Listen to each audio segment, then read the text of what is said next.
Burning Rubber is social. Like us on Facebook at facebook.com/Burning Rubber Radio. Now back to more Burning Rubber. And it's time for another week of the BRR, baby.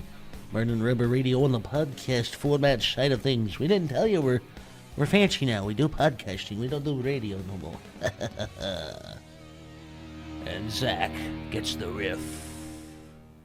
I didn't say anything, though. I felt like giving you a guitar riff. You're fancy. Take the compliment. Run with it. Oh, man. But either way, folks, we have got a lot of news to touch up on here in just short amounts of time this week. Zach, did you hear that Le Mans has already had news come out, even though it's not further than 4 months away? 62 entries for the 24 Hours of Le Mans. How did you know? I don't know. Just lucky guess. Well, boy, oh boy, oh boy. I was afraid he was going to say 69, but you know that's just me being stupid. Well, some of us don't have our head in the gutter. Man. But either way, yeah, 62 entries confirmed for the 24 Hours of Le Mans so far, and that's as of. Huh? Can you tell me how much per class? Oh, let's see if we have the breakdown here. So, 36 cars running the full FIA World Endurance Championship season are automatically invited to compete, and another 26 cars will complete the grid for the June 14th and 15th Twice Around the Clock Classic. As far as the 24 Hours of Le Mans are concerned here, looks like we've got 21 hypercars, 17 LMP2s, and 24 LMGT3s as far there as you go. Boy, I tell you, folks, can I smack him, please? Just once, you know, just nope. Just once. I'm gonna reach over here, Zach, and I'm just gonna smack the shit out of you. Well, I can tell you for certain, when it comes to Le Mans, we've got Alpine, BMW, Cadillac, Ferrari, Peugeot. I'm pretty sure I said that wrong. It's Peugeot. Porsche, Toyota, and Aston Martin returning for the hypercar. LMP2. Well, hold on a second. And you were close on the pronunciation as Peugeot. There it is. So we've got 17 LMP2 cars, but they don't specifically have manufacturers. LMP2 cars are Dallara-based chassis, so they're more so a spec series. So they pretty much have an overall base entry when it comes to the 17 cars that they have. As for the 24 GT cars, we've got 9 manufacturers with Aston Martin, BMW, Corvette is back as a customer team rather than a manufacturer team. Ferrari, Ford, Lexus, McLaren, Porsche, and Mercedes-AMG for your full lineup for the 24 Hours of Le Mans. Now, correct me if I'm wrong. If you're coming in as a customer team and not a manufacturer team, that's going to be a bought ride, isn't it? It kind of is. Chevrolet pulled their big manufacturer backing for Corvette about a year or two ago. Yeah, and it became a customer-based team. So they still run 2 cars, and their overall program is still the same. It's just changed up a little bit. Well, I mean, hey, I guess it just goes to the highest bidder then to see who can do what then as far as all of that is concerned here. But you're going to have to be specific on what kind of racing series you're talking about then. Yeah, exactly. Yeah. It all comes and goes, the ebb and flow. You know how we do it. But moving along here now, and this is the topic that, you know, I was wanting to get on for a hot minute here, Zach. We touch a lot on NASCAR as it is, and, you know, Le Mans, IndyCar, which, by the way, Alex Palou won this past weekend on the streets of St. Petersburg, and the St. Pete Grand Prix, the annual event that's happening down there, or that happens down there. And I got a laugh out of I forget where the reference came from, but Bob Pockrass, as much as we love Bob on the show, Bob, seriously, we love you, buddy, but it's round 1 of IndyCar. Don't ask the stupid questions just yet, my friend. What kind of stupid questions are we talking about here? So he's actually, you know what? I'm going to pull it up on our X or from my personal X page because this is where I found it at over the weekend here. And where did I find it at? Give me 1 second. Oh boy. Yeah, this is going to be a fun one here. I had it situated. Here we go. Yeah, Josef Newgarden finished third and did not like Bob Pockrass asking, how do you beat Pelot for the championship? And Josef Newgarden looks at him. He's like, it's round 1, dude. Like, like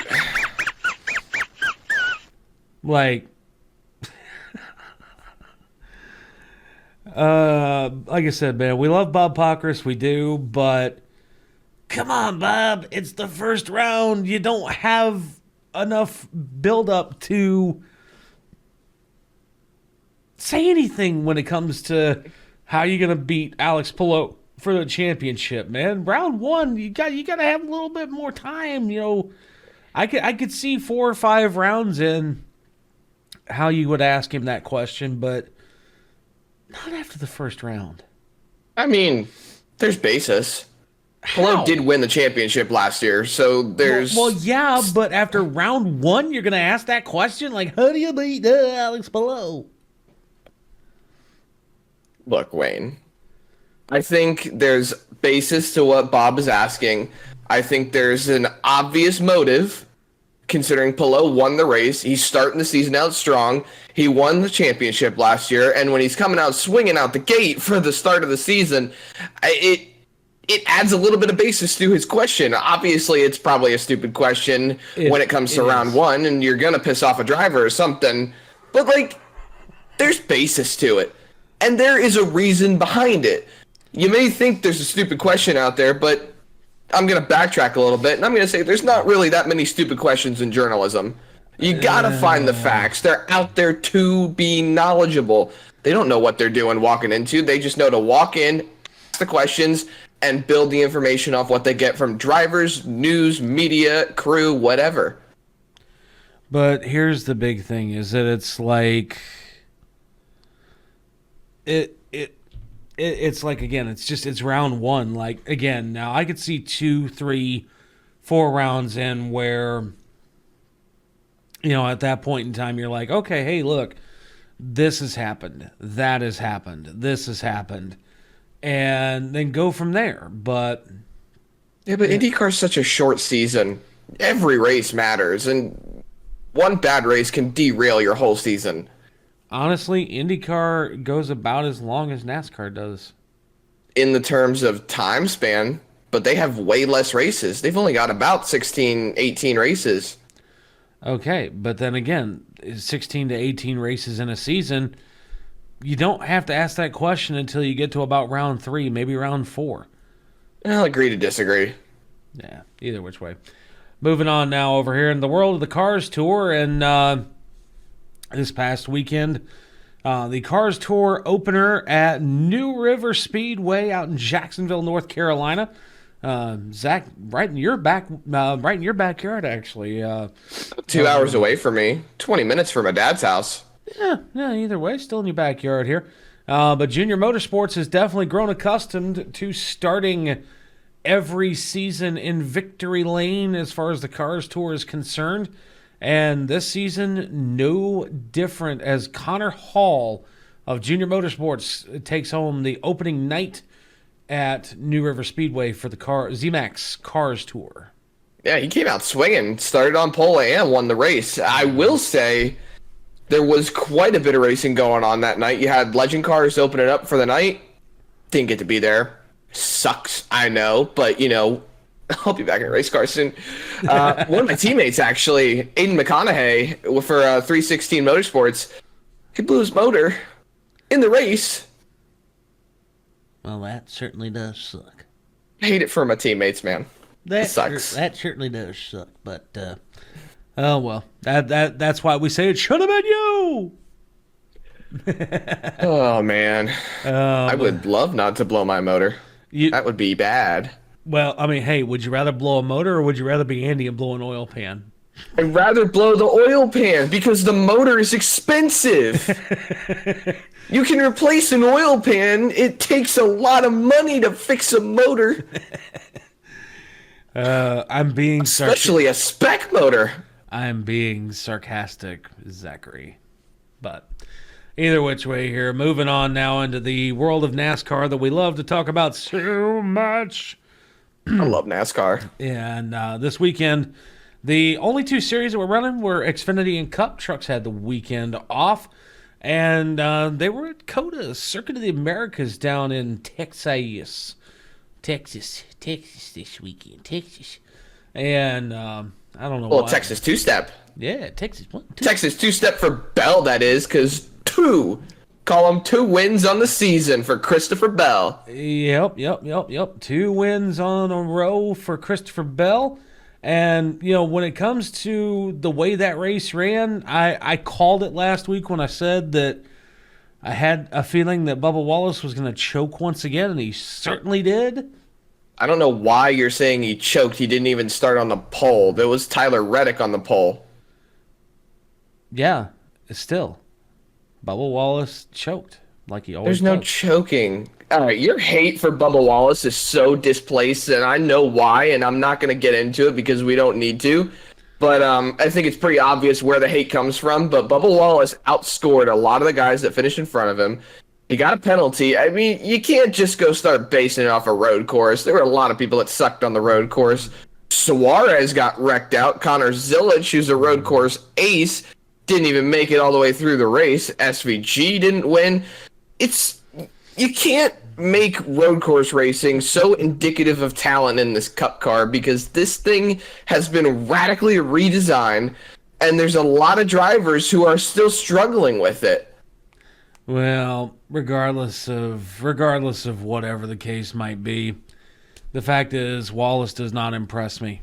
And Won a stage, did pretty good. Okay. Finished 20th. I mean, 20th. It's not a terrible finish on a road course. 20th, Zach. That has been his consistency. Is 20th or He's worse. 6th in the points. That's his best starting off in the first 3 races in God knows how long. 3 races this year. Whoop-de-doo. Well, Look at the last 8 years of his career. for those who follow us along on the Burning Rubber Radio Facebook page, I have been posting points week to week in terms of the playoffs. Mm-hmm. You've got, let's see, You got Seabell top with 2 5. wins. You got Christopher Bell, William Byron, Ryan Blaney, Reddick, Elliott. Your top Bubba 5. Wallace in 6th. He's 6th. He actually increased his point gap to the cut line after this race. You've got drivers like Denny Hamlin, SVG, Ross Chastain below the cut line. I mean, sheesh. Chase Briscoe's still building off that 100-point penalty from Daytona. He's barely gained anything. You got Ty Gibbs, 42 points below the cut line after 3 races. Things are switching up. In fact, the only 2311 car that's not in the playoffs right now is Riley Herbst.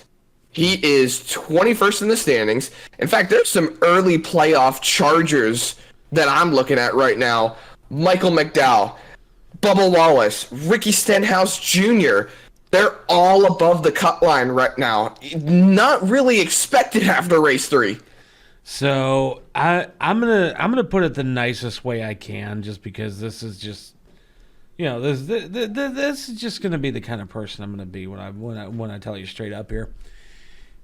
Until Bubba Wallace can show me consistency of 15th or better every single week, unless he gets wrecked out, I will not change my opinion of him. Until he can show me better consistency of 15th or better and prove to me that Michael Jordan's investment in him was worthwhile, I will not change my opinion of him. And people can hate me for whatever reason at that point. I really don't give 2 shits. I don't like the guy. I haven't liked the guy since he got to Cup. he needs to go back to Xfinity or trucks where he was actually doing much better and winning championships. I will say this. Just my 2 cents. Final opinion on it. Not liking the guy is a pretty big difference from thinking he's not exactly the best driver on the grid. Like I said, until he has more consistency, I don't even respect him as a competitor. But that's a different opinion. But that's a totally different basis of a different opinion. I don't like him as a person either. But that's for a whole different reason. But as a competitor, until he can show me more consistency, I don't respect him as a driver. I don't. And I've made that point multiple times now over multiple months. And it's going to stay that way until he can show me that, the money that Michael Jordan has invested into him is worth what Michael Jordan is putting out. Because right now, it's not. It's starting to get better. But right now, it is still at a point where it is not showing that Michael Jordan's investment was worth what he spent on all of that. But before I get too far into this and get too fired up and too pretty much let my temper go to the sideways here, moving into the world of Xfinity here, since Zachary Murtis decided to jump ahead of the story on me here, I was going to hang back and do the Xfinity first and save Cup for very last. That way we could go out on a fun note. Yeah, but Cup's the headliner. Yeah, Cup's the headliner, but like I said, make it the last story. People look to the headlines at the very tail. And aren't the headlines supposed to be like in front? You read a newspaper, the headlines in front kind of just, I don't know, make sense? No, the headlines, my friend, can be on any page of the newspaper. A headline is a title. There you go. Media education for one Zachary Murtis this week, folks. And but either way, Hunter's Knowledge wins Xfinity race. I am gonna kick this boy's ass. I swear it all, folks. And Zach,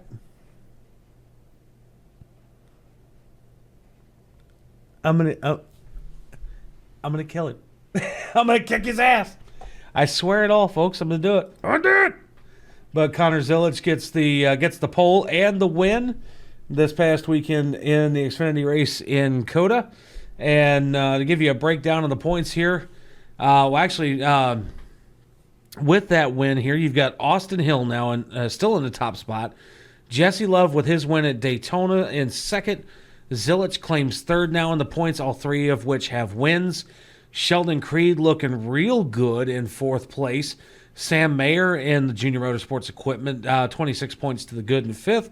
Allgaier, JRM, also 22 points ahead in sixth.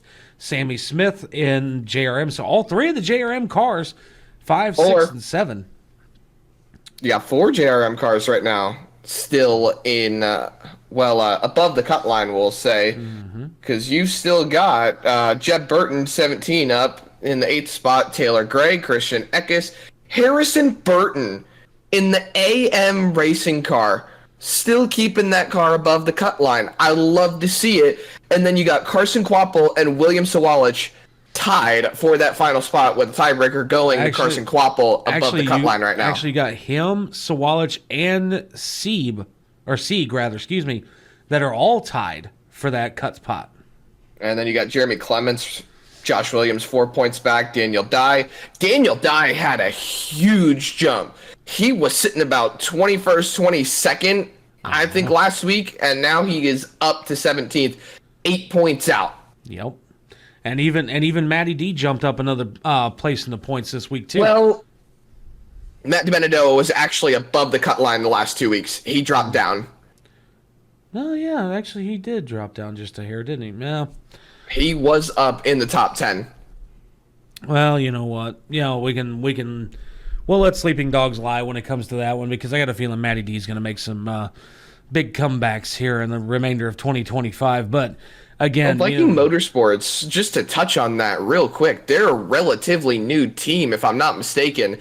They had him on recently, and I mean, I'm not even kidding. When I was building this graphic for our point standings that we've been using here on Burning Rubber Radio's last few weeks, I couldn't find a number graphic for him. It took me a week to get that. Yep. Yeah, it takes a minute for the number cards to get uploaded for whatever reason, but either which way here, folks. Again, I'm going to say it when it comes to the Xfinity Series, though. I'm going to say there's 3 drivers that I'm looking at right now to be playoff contenders, and not just ones that are above the cut line, but just drivers in general that I think are going to do really, really well here. I'm looking at Connor Zilic. I'm definitely looking at Justin Allgaier once again this season, and I'm going to say honestly, actually, I'm going to go with 4. I'm going to say Carson Kvapil and William Sawalich make that final 4 cut into the playoff and into the championship race at Phoenix this year. I'm going to call it a little early, but I'm thinking that's who's going to do. I'm thinking that's who's going to do it. Oh, when you got early looks at the playoffs, I mean, what can you do? Yeah, exactly. But hey, it is what it is. So we'll just see what happens here. Again, COTA was this past weekend, and if I remember correctly, I think it is, but I'm going to double check. I do believe we have the first Phoenix race this weekend coming up here. What are you going to do? It's the West Coast swing. Yeah. If I'm not mistaken. Well, I mean, yeah, technically the West Coast swing. So you got COTA the Midwest. Not even Phoenix really. up next and then Vegas. Yep, and then Homestead, Miami comes back, then Martinsville. That's interesting to me. And see, this is why we need Fontana back, or that. Fontana, have you seen what that track looks like? It's trash. I know. It's trash. Oh man. They really need to hurry up and just rebuild Fontana back to the super speedway that it was. Because I'm sorry, the short track version, I want to see it, but I just have a feeling that we're not going to get what we want out of it. First off, that track is never going to get built back up to what it was for 2 reasons. 1, you can't put back down old asphalt that's been torn up.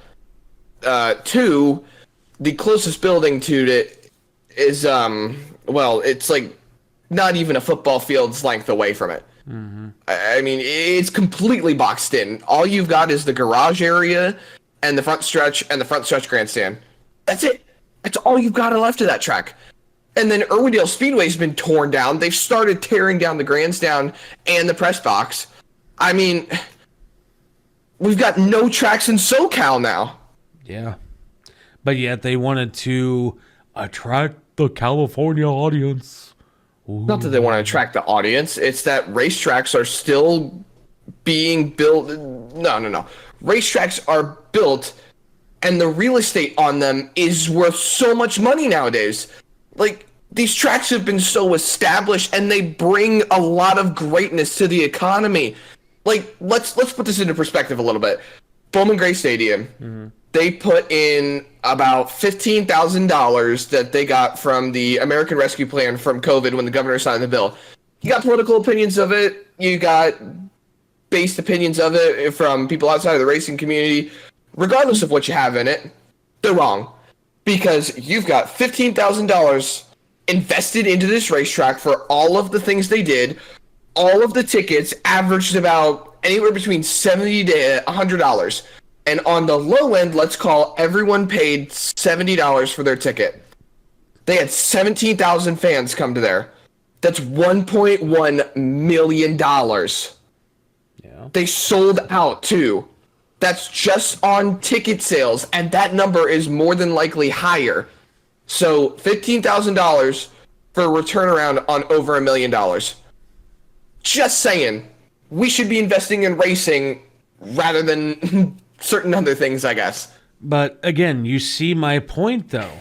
NASCAR talked about the fact that they wanted to bring fans in from all these various spots where they know they have fans that watch it on television, but yet when they want to do stuff with these tracks, case in point, Fontana, Irwindale, places that could, hell, Irwindale used to host NASCAR Weekly Series racing with K&N, or now the Whelen Series.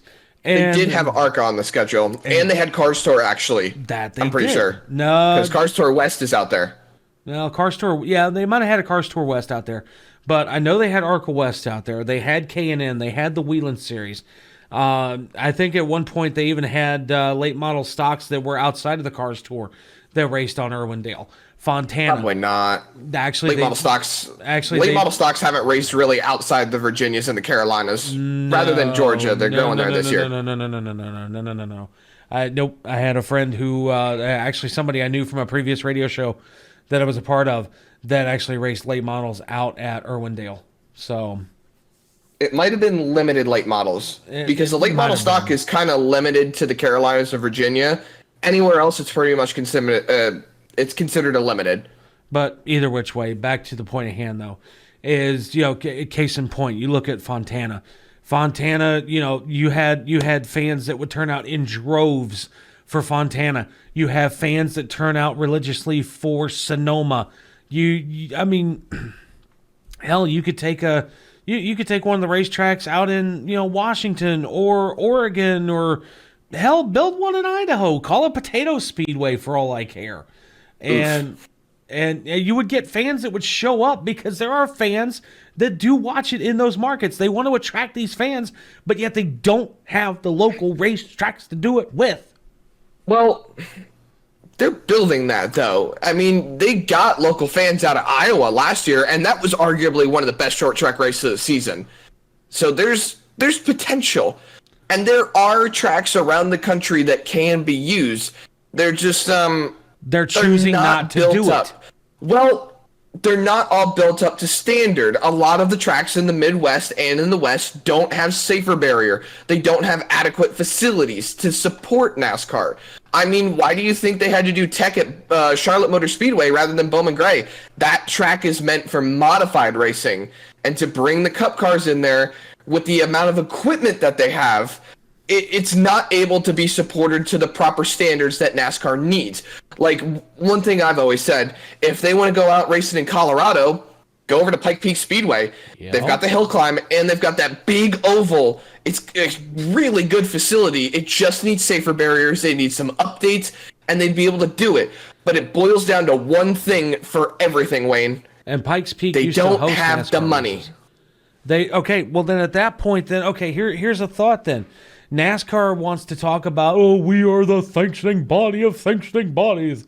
Then at that point, they need to do exactly what groups like the WWE do. Grab a handful of money and go and throw it at this racetrack, because I guarantee you that at that point in time, and yes, NASCAR, I'm calling you out on this one, go spend $15,000 like the American Rescue Plan gave to Bowman Gray. Go spend $20,000 or $30,000, whatever it takes. Update these racetracks, and I guarantee you, those tracks of old that we remember, Pikes Peak, Irwindale, Fontana, you're going to see fans come right back to those racetracks. If you don't, okay, call me wrong, but still, people want to see racing at these old facilities that they remember from back in the day of the Busch Series, the Winston Cup Series. Yes, we are not in the days of yore anymore, but it does not mean that we cannot race at those tracks. I mean, we're getting some of that back. Just to kind of give a little closing thoughts here, we've got Rockingham back this year. We do. The problem is now that I'm going to build off of this real quick. There are certain things that NASCAR wants to do that they can't necessarily do. I mean, when you've got all of these tracks under realistically your ownership, because NASCAR's somewhat merged with ISC, and they have a big partnership with SMI, so really all of the tracks... NASCAR owns ISC, dude. Right. So they pretty much own most of the tracks that they have, and then SMI owns the rest. COTA is leased to SMI when NASCAR goes there. North Wilkesboro, I believe, is under the SMI banner. It is. Rockingham is owned privately. So NASCAR has to work with them to be able to get it back on the schedule. They only received money from the American Rescue Plan to be able to repave, add safer barriers, update facility a little bit. They're not getting money from NASCAR because they're not associated with NASCAR. Irwindale had its own problems where the track owners had to sell it off. They weren't necessarily getting the dollars that they need to keep it open. It's not a NASCAR problem completely when it comes to these tracks. It's more so how things are going. I mean, obviously with the economy, it's hard to run this stuff. Okay, hold that thought. Dollars. Hold that thought then, okay? Because I do vaguely remember that for the longest time, Bowman Gray was privately owned. It was. NASCAR bought the lease. Exactly. NASCAR bought it. If they really want to get back and attract certain fans in certain regions, if a track is not doing well, buy the track and then invest the money into it. Bring it up. And then put it on a schedule. You could argue that in a way. There are... Well, hang on. It was already under the Weekly Series banner. Mm-hmm. There are a lot of tracks in North Carolina under the Weekly Series banner. Mm-hmm. Hickory... Well, I don't think Hickory's still under the banner. It might be. It should be. Hickory's What county's under the banner? There's a lot of tracks around the country that are under the NASCAR Weekly Series banner. But NASCAR's not going to go out and start buying it up.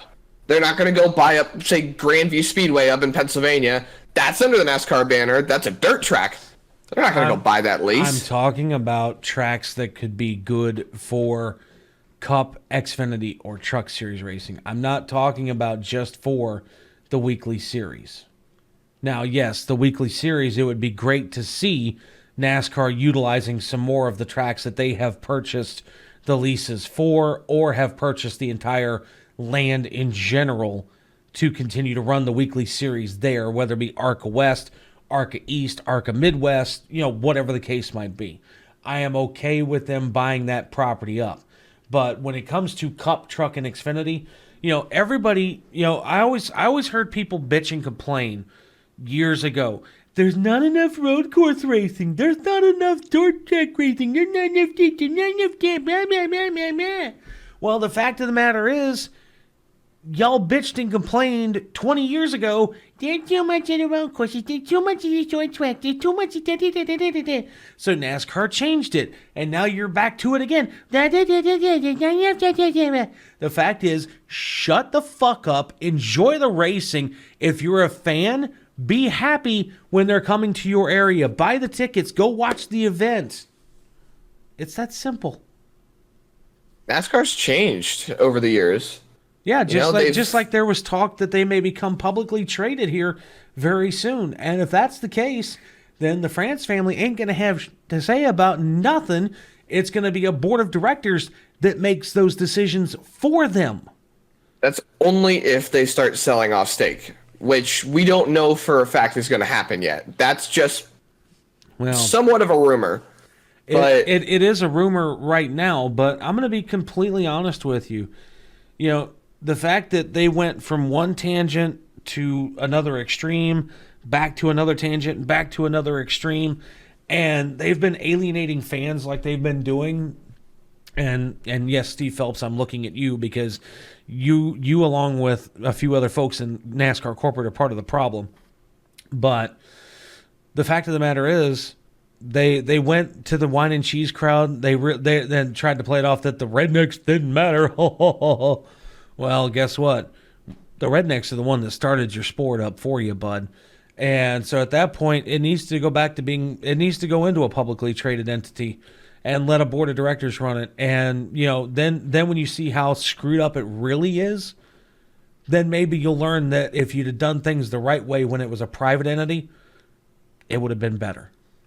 Just my 2 cents. I think NASCAR's done a lot of things right lately, too. We got to stop looking at the negatives here. We got to look at the net positives. They changed up stuff with the rules with the DVP. They,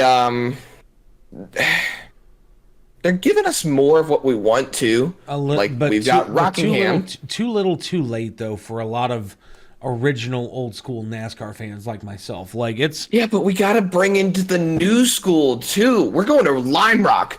That's going to be awesome. We're going to a new road course. Do you know how fun it's going to be to see those trucks going up the hill and maybe taking flight? Well, they might use the chicane up that hill just for safety purposes because that would be a little dangerous. But you think? It's a new venture. We can't deny these new ventures. Obviously, we want to keep the old school fans around too. We want to keep what makes NASCAR, but we can't avoid innovation. We got to keep pushing forward. It's the new school age, and there's still classic things going around. North Wilkesboro's back. Rockingham's back. We still got, our classic crown jewels. We got the Brickyard 400 back. We got that back last year, baby, and it was awesome. Which I'm happy about that. But now I'll tell you one track that I'm not happy about is the fact that they decide they got to go south of the border to have a Cup Series race. Well, that was going to happen anyway. I'm sorry. It doesn't need to. It really does not need to. You have NASCAR down there.